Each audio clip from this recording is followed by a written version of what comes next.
Hey YouTube, so I got a request to make a video, and this video is going to be about the most financially friendly reptile to have. Alright, so I'm going to start off, and I'm going to make this video in like a couple different sections, and the reason why is because I'm going to not only tell you what's the most financially friendly in like the short run, but what's also most financially friendly in the long run. Alright, because don't get it twisted, it is expensive to keep and care for any reptile. All right, they're all expensive, in the long run. It takes up a lot of money, and sometimes it takes up a lot of time. All right, so but there are ones that are cheaper to care for and keep than others. All right, so when I tell you about what's going to be financially friendly in the short run, I'm going to tell you that they're financially friendly because of what you pay for the reptile itself to buy it, and what you pay for the things you need at that time, like the enclosure, the setup, and food to get you started and all that. And then when I tell you about the reptiles that are financially friendly in the long run, I'm going to tell you about how much it takes to feed them every week and what you're going to generally need over time and all of that, and how animal is most financially friendly in the long run. So let's jump right into it. Before I get any farther into this video, can we just appreciate this little guy hugging the branch with his fingers interlaced? Isn't he so cute? Watch me make my video. He can't mind his own business, but he's cute. I had to show you. Okay, so now we're going to talk about the here and now that we've appreciated Vulcan, watch me make my video, being nosy and cute at the same time. But the here and now, what you're going to get now, okay? So obviously you're going to go and you're going to get a cheap reptile, something that that as maybe a beginner or for a child or something. You're going to want to get something cheap just to start up with, and you're going to want to get an enclosure, everything you need for the enclosure. You're going to want to get food for right now until you can get more, just enough to start off with. You're going to want to get all that, and you want it to be cheap. All right, so whatever is financially friendly in the short run, we're going to go with. So what's most financially friendly? So we got a couple of different options we can go with here. We can go with geckos. There's a couple of different ones that I would recommend. The cheapest would probably be a Tokyo gecko. They run between $15 and $20 for the gecko itself. And then we could get maybe just a simple leopard gecko, anywhere from 20 to $40 at the most. And then we can get a day gecko, which they might be a little more expensive, but you can find them between 30 and $50 normally, about that, and 50 is on a high end. I would say a bearded dragon, but bearded dragons run a little bit more expensive, about $70 for normal phase if you go to a pet store. And like I said, I don't recommend pet stores. I did a video on TikTok about it. You can go check that out and see why I don't recommend pet stores, and you can follow me on TikTok. If you haven't already, go do that. But I don't recommend pet stores. Morph Market or another trusted online breeder, or maybe even a local breeder, would be way better. But if you do have to go to a pet store or whatever, you can. So that's what I would recommend. And at a pet store, a bearded dragon would run for a normal phase about $70 normally, and then they call them premiums, like maybe like a leatherback, or the orange ones. The one I got, which is he's a orange hypodunner leatherback, but possible het trans, but that's besides the point. Anyways, though, so that'd be about $100 for one of them at a pet store. So I wouldn't really recommend those as being short-term financially friendly, because they are a little bit on the more expensive side. But you could also get maybe like a cheap frog. Like they do have some cheap frogs. I don't really specialize in frogs right now. I'm actually going to be getting into them soon, so I don't know all the price ranges on frogs, but I know there are some cheap ones that you can get.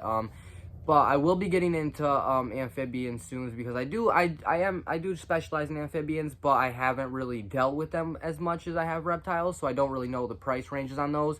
But I definitely know you can get some pretty decent frogs for a nice cheap price. So with that being said, those are probably your best options for the here and now, because then you're gonna spend, let's say you get the Tokyo gecko, which is 15 to $20. We'll say 20. We'll go with that. Okay, so you already have $20 racked up on your bill. Okay, so now we need to go and we need to get the enclosure. So if you get a Tokyo gecko, we're gonna do somewhat tropical enclosure. habitat. So we're gonna get, you can get like the ZooMed tropical, I think they say it's called the gecko thing, habitat. I'm not really sure, but I know it's a tropical habitat. I think they're right around $99 for the whole set. So now we're at, a little more than $120 with tax, and then you need to get food. So if you want a week's worth of food for the gecko or whatever, you don't want to get just one thing. You might want to get, crickets and mealworms, maybe $5 worth of each. So we're going to spend $10. So now we're right around between 130 and 140, including the tax and everything. So that is probably your best bet in the short term, okay? But that's the short term. That's the here and now. So next we're going to talk about what's cheapest in the long run, and I'm going to tell you why it's cheapest in the long run. So we'll get right into that. So now that we've gotten that covered, we're going to talk about the long run.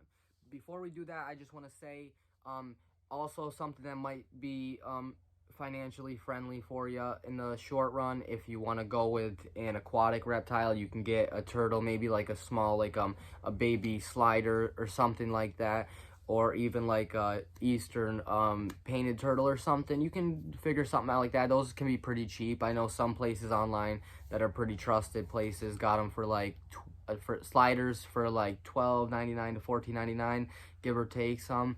So also, if you can find them, maybe like a green or brown anole, those can be pretty cheap, under $10 most of the time. And LLL Reptile has them for about $3.99 to $5.99. So I definitely recommend that as well.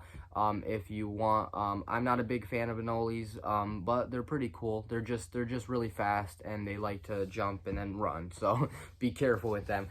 So now let's get right into the long run. In the long run, we're gonna talk about how much you have to pay a week to feed it, and then expenses other than that because of other things like substrate, light bulbs for the heat, the CHEs or whatever you're going to use, and things like that, etc., etc. So I've narrowed it down really to snakes and lizards, because the lizards are a little bit more expensive, and this is based on whether you have one. Not if you have more than one. If you have more than one, that's when you get more expensive because you're buying more food, more substrate, more light bulbs, and blah, blah, blah, whatever, So I figured that the most financially friendly would be if you had like one ball python. And I'm going to tell you why, all right? So I pay, now this is different everywhere, okay? I'm not saying this is what you pay, or what you could pay. It depends on where you get your stuff from, okay? Me, I don't breed my own rats or mice yet. I'm going to be doing it here soon, but for a while I didn't have the space or the means to breed those.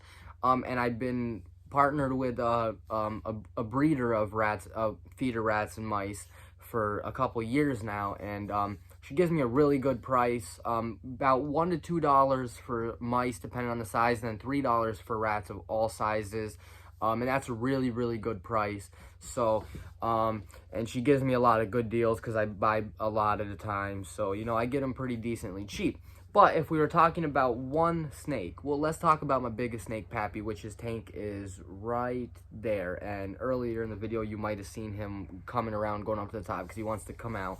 So anyways, because about the time I let him out, I let them all have a turn out and roam around and everything, But anyways, for him, I have to get a rat for him, a large rat every time.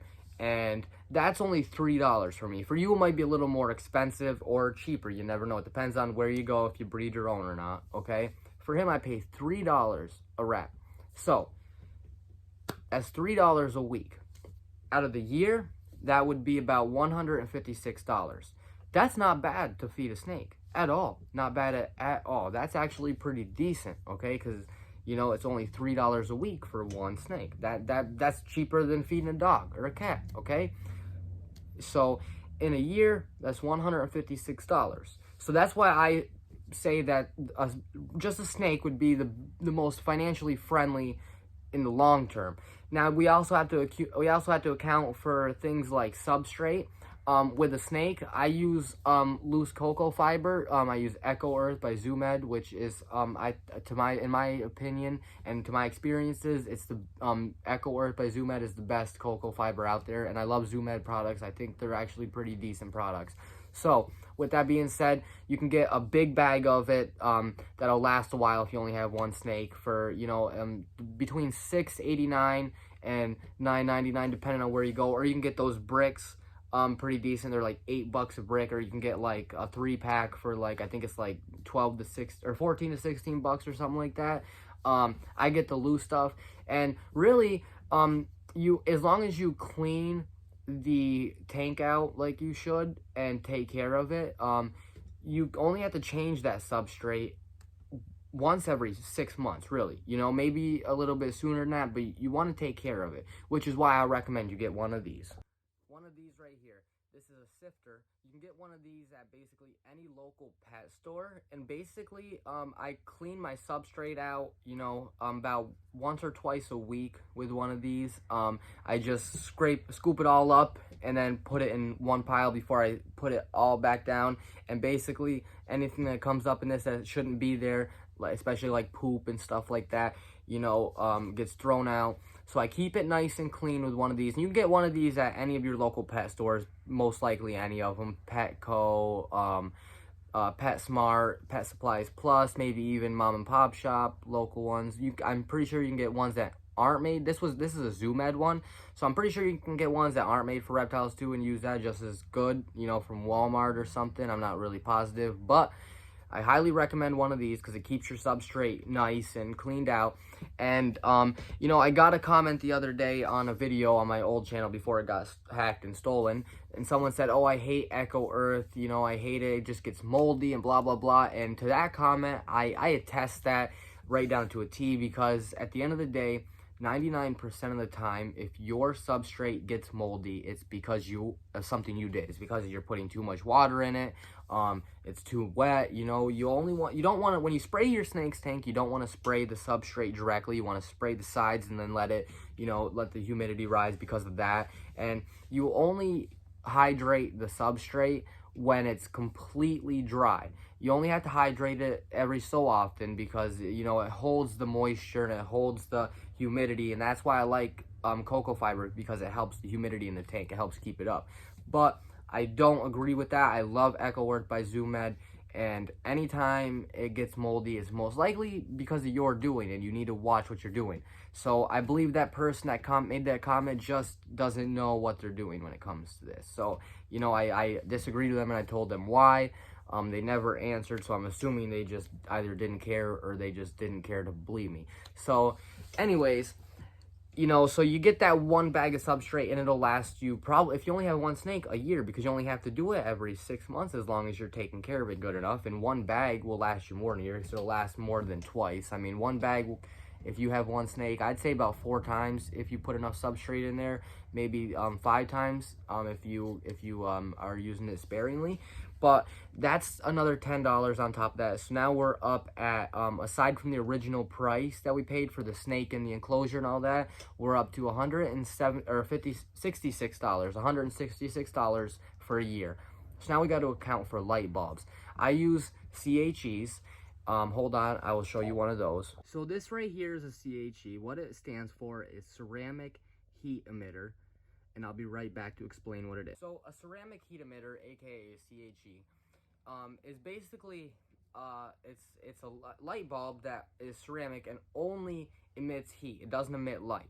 All right, lights can hurt your snake's eyes. All right, it can cause them to go blind. It makes it hard for them to see, and it can just hurt their eyes. So you want a light bulb that doesn't emit light and only heat, because that's what they're for. It's not for them to have light, it's for them to have heat, okay? Now, I know a lot of people use heating pads or whatnot. I don't. I do have a few heating pads for other reasons, but you get a CHE, and the wattage depends on how big your tank is, and that'll depend on how much heat is distributed. But you always want a cold and a hot side. But that's for another time, another video. Anyways, those CHEs, they can range, they can be pretty expensive sometimes. If you go to a pet store, they're like 40, they're like 30, 40, even $50. I don't do that. I go to Amazon, I can get a 2-pack, and the 2-pack actually comes with a thermometer, a digital thermometer, but I can get that for like $12, and that's a good deal, I take it. So that's where I get those from. I get them from Amazon. So that's another $12. Now we're talking $178 a year. And sometimes there might be some extra expenses, odds and ends here and there that you might have to worry about. I'm trying to think of anything else. A lot of paper towels for humidity baths, that's for sure. A lot of paper towels for that, but that's just a basic household item. And now let's go into talk about, I'm going to tell you about why I would choose a snake as the most financially friendly over a bearded dragon. So I'll be right back. So here's why I think snakes are better financially in the long run than lizards. And that doesn't apply for all lizards, because, lizards that eat, that are herbivores, like iguanas and stuff like that, although I wouldn't recommend an iguana or anything like that, but they aren't that expensive. Maybe, I was paying like $4 a week to feed 2 of them, and well, not even that, like not even just a week, maybe like $4 every couple of weeks. To get a big thing of lettuce. And then I always had carrots. I just take a couple carrots and cut it up in there with them and other stuff. But anyways, any ones that are carnivores or omnivores, I'm gonna tell you why I think that they're more expensive yearly. Okay, so I did the math on this as well. Okay, and for one of my beardies, if I didn't breed mealworms, I'd be paying anywhere from $10 to $15. I'm not going to go with the $15, and this is a week. I'm not going to go with $15. I'm going to go with the $10 a week for one of them, okay? So, in a year, that is $520 to feed one of those versus $156. And the reason why is because you can't just feed them like mealworms or just crickets. You got to feed them, mealworms, crickets, give them an occasional hornworm or an occasional mouse, feed them roaches, waxworms, give them an assortment. And then also don't forget, you got to give them greens too, you want to give them a variety of food, all right? You always want to give them a variety. So if you just feed them one, it could actually kill them. It could make them sick. I had a friend who had a chameleon that died because they only fed it one thing its whole life. That was it, and it eventually died, and they couldn't figure out why. And I was talking to him. I was trying to help him figure out why. And they said, I said, what did you feed it? What was its diet? And they said, just mealworms. And I said, its whole life? And they were like, yup. And I was like, that could be the reason why. You got to give them a mixture. And it's true that can kill them. But also, so we figured out that it'd be about $520 on the low side to feed one bearded dragon. And we're talking about a juvenile. Once they're bigger, they eat more, so it'll be more expensive. I was going by what I feed mine right now. So you'd want to get maybe like $5 worth of crickets, $5 worth of mealworms for a week, and and feed them that, and maybe give them a horned worm, which you could pay anywhere from $1 or 75 cents to $2 for, in that range. Maybe some dubia roaches. But if we were just talking about just crickets and mealworms, it'd be about $10 a week, okay? But then you have to also account for the calcium powder, and the best schedule, like I've said in one of my TikTok videos, is 3 days with D3, 3 days without D3, and then 1 day with no calcium powder. I've already said that. So you're gonna want to get calcium powder with D3, like maybe mineral or just regular Reptile powder for them with the D3, and then one without. So with that being said, you gotta get those. And I can't remember the exact price of those, but I think they're, depending on the size, or between of the container you get, they're between like $6 and $12. So you gotta figure we're already at 520, and we'll go ahead and add 6 to that. That's 526 plus the and then you're gonna go for the light bulbs, which you have to have 2 different light bulbs. You have to have the UVB, and then you have to have the heat basking bulb. Okay, so when they run out, you're gonna be spending a decent amount of money to get those. I can't remember how much those bulbs are exactly right off the top of my head, but the ones I get are in between 26 and 36, I believe, 34, 36. They can be pretty expensive. So And they last a good amount of time. They last a while, 4 or 5 months, I believe about that. And so you might only buy like 2 or maybe 3 at the most a year of each one, but that accumulates over time. So they're not that friendly financially. It's just you gotta get a lot of stuff for them. It'd be better if you could breed the feeders like I do for them, but I still have to buy crickets and dubia roaches and hornworms and all that stuff at the moment because I only breed the mealworms. But I will be starting to breed the other things, so it'll come down a little bit in the financial world, a little bit, but not much. It's still gonna be not that cost efficient. So I would much rather, if I didn't have the money to take care of all my reptiles, I would much rather just have one ball python than anything else, because not only do I love ball pythons, because it is more financially friendly. I would rather only spend, $1 to $3 a week, depending on the size, $1 to $3 a week feeding my reptile than spend $10 a week to feed one of them. That's just how it is. So if I were to recommend anything to you, I would highly recommend a ball python, because in the long run, it's going to be way cheaper. Yeah, you might spend a couple $100, maybe even $300 or $400 as a beginner, but maybe not. You can get ball pythons for, if you get a normal phase, you can get it from anywhere from $20 to $100. You can get, I know you can get spiders for about $110 or so. A lot of people don't like spiders, but I do. But and then you can buy the enclosure and all that stuff. And you're good to go. So it might be a couple $100 in the beginning, but in the long run, what you're going to spend in a year is going to be way better than what you're going to spend in a year for a lizard that you have to spend 3 times as much to feed a week, So I would highly recommend that you get a ball python if you're on a budget, all right? Because in the long run, it's going to be way better than the short run. So thanks for watching. I hope this helped you. There's a lot of different options out there, and there's a lot of good places you can go to get a reptile, and I would highly recommend LLL Reptile or Morph Market. I'm not affiliated with either. If you do go to Morph Market, find a trusted breeder with mostly good reviews, or at least all good reviews. Those are the ones you want to look for. Don't go to a breeder who has 0 reviews. And don't go to a breeder that has a lot of bad reviews, obviously. When you go to a website to get it, like that's not just a breeder, make sure you go to Trustpilot or Reddit or something and look up reviews for that, or Pinterest even. Look up reviews for that website before you do it. I'm not going to mention any names about any places not to go because I don't want to get sued. I wish I could mention some names, but I'm just not going to right now. But make sure you look up reviews, because there's a lot of places with some very bad reviews. LLL Reptile has pretty much all good reviews, and I highly recommend them.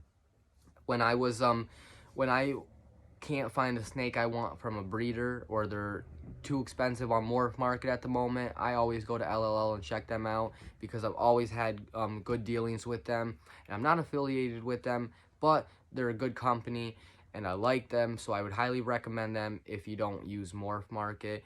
But try Morph Market, because Morph Market is great and you have a lot of different options. So I hope this helped you, and I hope you go ahead and get whatever you can afford, and I hope it makes you love the reptile world, and I hope you enjoy it, and welcome to the reptile world. It's fun over here. So thanks for watching, everybody. Don't forget to go check out my TikTok, and don't forget to subscribe and hit that bell icon so you know when I upload my next video. I will be uploading a lot. I had a lot of videos on my other channel, and I was almost up to 11,000 subscribers. I had 10,700, something like that. But somebody hacked my channel and stole it. So, and I've been trying to contact YouTube, but YouTube actually gave ownership to them for some reason. So I've been trying to contact YouTube and get ownership back, and they unattached the channel from my email account, so which was weird. So anyways, please share this with your friends. Help me get back up there, guys. Share this with your friends. please leave a like and a comment down below, help boost this video up and share it. And welcome to the reptile world, and welcome to Damien's Reptile. I hope you subscribe. Thanks for watching.